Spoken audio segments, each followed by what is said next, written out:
Salut les empiriens et les empiriennes, j'espère que vous allez bien. Je vous retrouve car on dit jamais 203, donc je vais vous reparler d'Astérius puisque j'avais fait une vidéo, deux vidéos il n'y a pas si longtemps que cela. Une première vidéo où je l'avais présenté comme un casse-défense exceptionnel et qui était un petit peu unique en son genre. Et puis une seconde vidéo puisque Chou et Duvos avaient remarqué que par rapport aux résultats obtenus, eh bien, la baisse de défense n'était pas aussi importante que ce que l'on pouvait croire. Alors vous avez sans doute vu ici cette mise à jour d'équilibrage des héros disponibles. Euh, Si on va ici dans plus d'informations, ben, c'est la famille des vilains qui est un petit peu corrigée. Et je vais vous avouer que franchement, ces vilains, ils étaient déjà intéressants à la base. Je les trouve vraiment de plus en plus intéressants maintenant. Euh, alors, on a le bonus de famille qui est amélioré. Hein, chance d'activation de 5 à 15% qui passe de 20 à 40%. La différence est énorme. Et la vie récupérée selon les dégâts causés passe de 10 à 30%, à 30 à 60%. Donc, enfin voilà, c'est vraiment énorme. Si vous avez plusieurs héros de cette famille-là, ça va devenir très intéressant de les combiner. Alors, on voit ici Toxicandra qui est amélioré, le Dark Lord amélioré également. Lui, entre nous, pour ceux qui l'ont, franchement, c'est un héros qui va commencer à cogner. Hein. 550% de dégâts, il a une grosse attaque, il cause encore je pense du dégât de poison, enfin je ne sais plus exactement, mais il va faire vraiment très mal. Crystalis, même chose. Et alors voici Astérius. Alors, les dégâts d'Astérius, regardez quand même, on passe de 235% à 360%.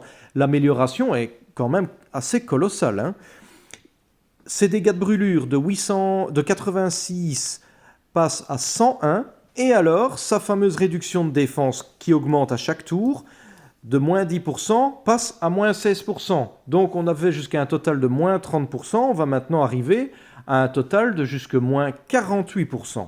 Alors, qu'est-ce que ça voilà, je ne vais parler que d'Astérius maintenant. À quoi ça va correspondre tout cela? Eh bien, je vais retourner un petit peu. Vous voyez que j'avais ouvert la calculatrice. Je vais retourner un petit peu dans ma galerie à mon ancien print screen ici, où j'avais attaqué un élan ancestral et on avait vu en fait que, entre guillemets, malheureusement, le debuff de défense d'Astérius s'appliquait après le bonus de défense de Wilbur. Donc pour ceux qui auraient du mal à suivre, je les invite à aller voir la deuxième vidéo consacrée à Astérius.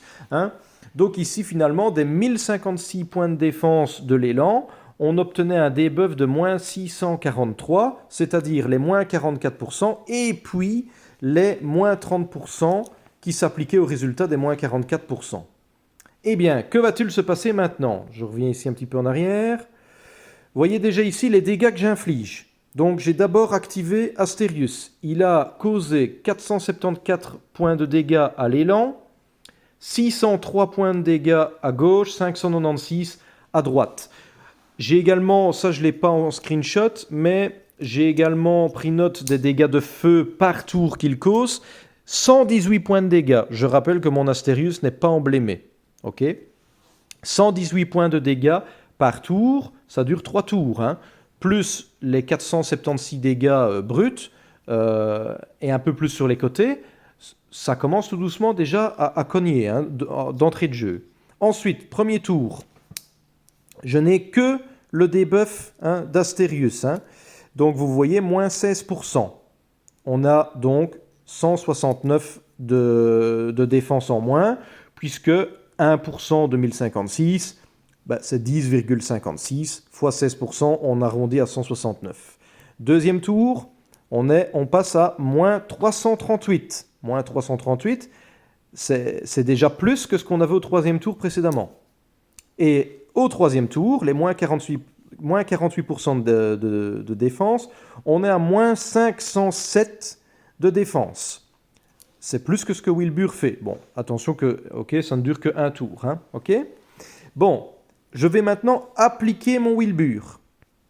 Et ça ne changera pas. Malheureusement, donc, Asterius s'applique au résultat obtenu du debuff de Wilbur. Donc, si maintenant, on regarde ici, on a donc un total de moins 749 de défense. Alors, à quoi ça correspond ça?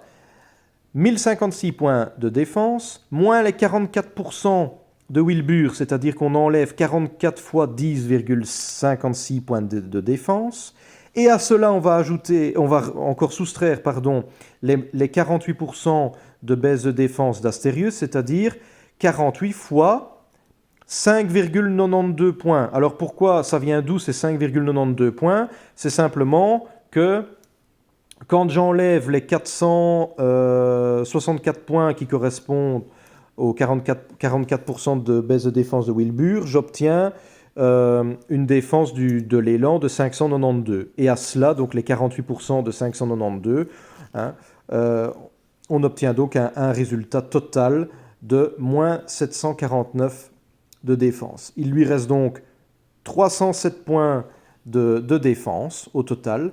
Et tout cela, donc, ça vaut pour une baisse de défense de 70,9%. Donc voilà. 70,9% au total de baisse de défense de cet élan.